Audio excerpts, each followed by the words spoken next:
అందరికీ నమస్తే. కర్ణాటకకు చెందిన వాల్మీకి స్కామ్ గురించి సిగ్నల్ టీవీ వేదికగా నేనే దాన్ని బయటికి తీసుకొచ్చిన. బట్ ఇక్కడ మీడియా ఏది అందుకోలేకపోయింది. రీసెంట్‌గా దానిలో ఒక పెద్ద ఎపిసోడ్ జరిగింది. ఆ ఎపిసోడ్‌ను కూడా కనీసం తెలుగు మీడియా రాసేందుకు ధైర్యం చేయలేదు. ఎందుకో తెలవదు. ఏమైంది వాల్మీకి స్కామ్ గురించి నేను ఒక 10 సెకండ్స్‌లో చెప్తా. వాల్మీకి స్కామ్ అంటే అక్కడ ట్రైబల్ డెవలప్మెంట్ వెల్ఫేర్ కార్పొరేషన్ అది. ఆ కార్పొరేషన్‌కి వెళ్ళి 185 కోట్ల రూపాయలు ఆ కార్పొరేషన్ అకౌంట్‌లోకి వెళ్ళి బయట ప్రైవేట్ అకౌంట్‌లకు డబ్బులు పోయినాయి. అందులో తెలుగు రాష్ట్రాల మొత్తానికి 85 కోట్ల రూపాయలు వచ్చినాయి. ఇదంతా లోక్సభ ఎలక్షన్స్ ముందు జరిగింది.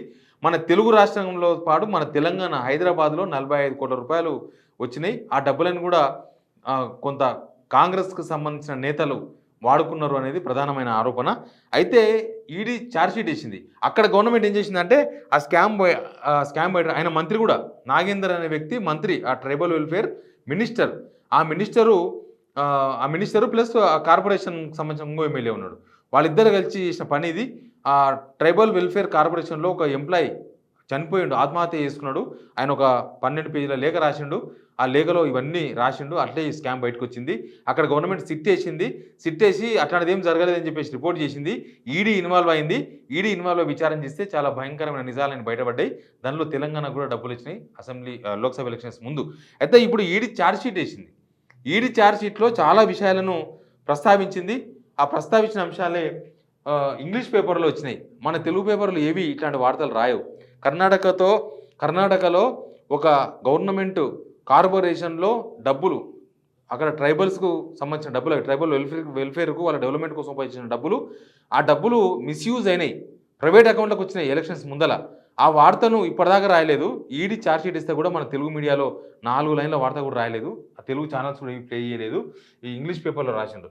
X minister used Valmiki corporation money to fund Congress campaign in Telangana. తెలంగాణలో ఎలక్షన్స్ ప్రచారం కోసం ఆ డబ్బులు వాడినని వాళ్ళు రాసినట్టుగా రాసిండ్రు. అయితే దీనిలో ఎవరంటే the chargesheet filed with the special court for elected representatives is against Nagendra, అక్కడ మినిస్టర్. తర్వాత సత్యనారాయణ వర్మ హైదరాబాద్, తర్వాత ఈటకారి సత్యనారాయణ తెలంగాణ. ఇక వీళ్ళందరూ వేరే వేరే వాళ్ళు ఉన్నారు. ఇక్కడ 4 వ్యక్తులకు సంబంధించిన ఒక కంపెనీకి సంబంధించిన వాళ్ళు. ఇక్కడ మీకు తెలుసు ఆల్రెడీ 6 కంపెనీలకు అకౌంట్స్కు డబ్బులు వచ్చినాయి. దానిలో కొన్ని కంపెనీస్ గురించి పెద్ద చర్చ కూడా జరిగింది. V6 బిజినెస్ అకౌంట్ అనే పేరు కూడా దాదాపు 4.5 కోట్ల రూపాయలు వచ్చినాయి ఎలక్షన్స్ ముందు. కొన్ని వైన్ షాప్లకు వచ్చినాయి, కొన్ని కార్ల షోరూంలోకి పోయినాయి. రకరకాల ఎపిసోడ్స్ అంతా కూడా మీకు తెలుసు. అందులో 2 కాంగ్రెస్ నేతలతో వీళ్ళకి లింక్ ఉందట. ఈ సత్యనారాయణ వర్మ వీళ్ళంతా ఉన్నారు కదా హైదరాబాద్లో. మరి ఎక్కడెక్కడ ఉంటుందో లింకు. వీళ్ళ ఏదో ఇన్స్టిట్యూట్ ఉంది, ఫస్ట్ ఫైనాన్స్ ఇన్స్టిట్యూట్ ఏదో ఉంది, ఫస్ట్ ఫైనాన్స్ కంపెనీ అని ఏదో ఒక కంపెనీ, షెల్ కంపెనీలు మొత్తం కూడా. ఏవి కూడా అడ్రస్ లేదు, పత్రం లేదు.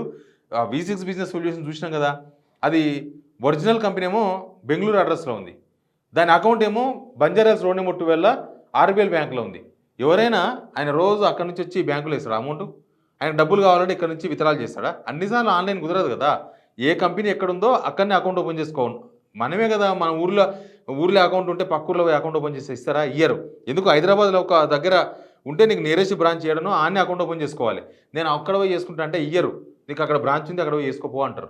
సేమ్ ఇది కూడా V6 బిజినెస్ సొల్యూషన్స్ అనే కంపెనీ బెంగళూరులో ఉంటే ఇక్కడ ఎట్లా అకౌంట్ ఓపెన్ అవుతుంది?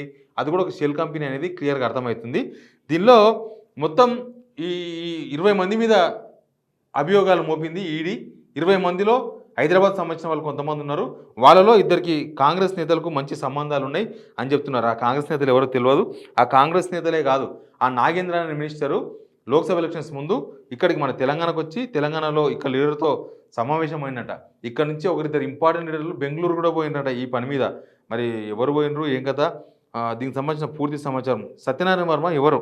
తెలంగాణ కాంగ్రెస్ నేతలతో ఈయనకు సన్నిహిత సంబంధాలు ఉన్నాయనేది ప్రధానమైన ఆరోపణ. వాల్మీకి స్కామ్లో ఈడీ ప్రధానంగా ప్రస్తావించిన సత్యనారాయణ వర్మ హైదరాబాద్కు సంబంధించిన ఒక బిల్డర్ అట. ఆయన ఇక్కడ బిల్డర్ అయితే ఏంది, ఈయన వాల్మీకి కార్పొరేషన్కి సంబంధించిన నిధులను first finance credit cooperative society అంట, ఇదొక కంపెనీ, దీని ద్వారా మళ్లించినట్టు ఈడీ తన ఛార్జ్షీట్లో పేర్కొన్నట్టు తెలిసింది. ఈ కుంభకోణానికి సంబంధించి నిధులతోనే సత్యనారాయణ వర్మ 3,30,00,000 లాంబోర్గిని కారును కూడా కొన్నట్టు ఈడీ గుర్తించింది. ఈ కుంభకోణంలో సత్యనారాయణ వర్మతో పాటు ఇటకర సత్యనారాయణ, చంద్రమోహన్, నాగేశ్వరరావులు కూడా ఉన్నారు. తెలంగాణకు చెందిన ఇద్దరు కీలక కాంగ్రెస్ నేతలు సత్యనారాయణ వర్మ అత్యంత సన్నిహితుడనే ఆరోపణలు వినిపిస్తున్నాయి. పక్కదారి పట్టించిన కార్పొరేషన్ నిధులను లోక్సభ ఎన్నికల్లో వినియోగించారని ఈడీ పేర్కొన్న నేపథ్యంలో సత్యనారాయణ వర్మ వెనుక ఎవరున్నారని చర్చనీయాంశంగా మారింది. ఈ నిధులకు సంబంధించి కర్ణాటక మంత్రి ప్రత్యేకంగా హైదరాబాద్ కూడా వచ్చి చర్చలో పాల్గొన్నారు. ఇక్కడ ఇద్దరు కీలక నేతల్లో ఒకరు 2 సార్లు బెంగళూరుకు వెళ్ళి ఇదే విషయమై వెలిసినట్టు సమాచారం. సత్యనారాయణ వర్మకు సంబంధించిన వ్యాపారంలో ఇక్కడ కాంగ్రెస్ నేతలు భాగస్వాములుగా ఉన్నట్టు ప్రచారం జరుగుతున్నది. ఆయన బిల్డర్ కదా, ఇక్కడ కాంగ్రెస్ నేతలు కూడా ఆయనతో కలిసి బిజినెస్ చేస్తున్నారంట. ఇక్కడ ఓ బీజేపీ ఉంది, బీజేపీకి ఒక ప్రెసిడెంట్ ఉన్నాడు, ఇద్దరు కేంద్ర మంత్రులు ఉన్నారు, ఇంతమంది ఉన్నారు. ఇక్కడ కాంగ్రెస్ నేతలతో లింక్ అయి ఉన్న ఈడీ అంటే మొత్తం ఈడీ అనగానే ఇంకా మొత్తం అవినీతిని చెరబడినికి వచ్చింది, అసలు మేము అవినీతిని సాధించామని చెప్తారు కదా.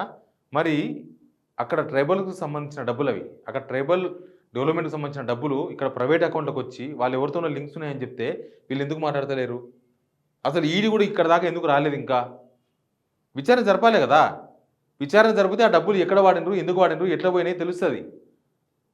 అక్కడ జనం డబ్బులే ఇక్కడ దుర్వినియోగపరిచిన ఎలక్షన్స్ ముందు వాడుకున్నారు. ఇవన్నీ మందులు వంచనీకి, మందులు అంటే మళ్ళీ ఆ మెడిసిన్ వస్తుంది, మందు వంచనీకే, ఎలక్షన్స్లో డబ్బులు వంచనీకే వాడుకున్నారు. అర్జెంట్ రాత్రి ఒక్కొక్క కాన్స్టిట్యున్సీకి 3 కోట్లు 4 కోట్లు పంచారు లోక్సభ ఎలక్షన్స్లో.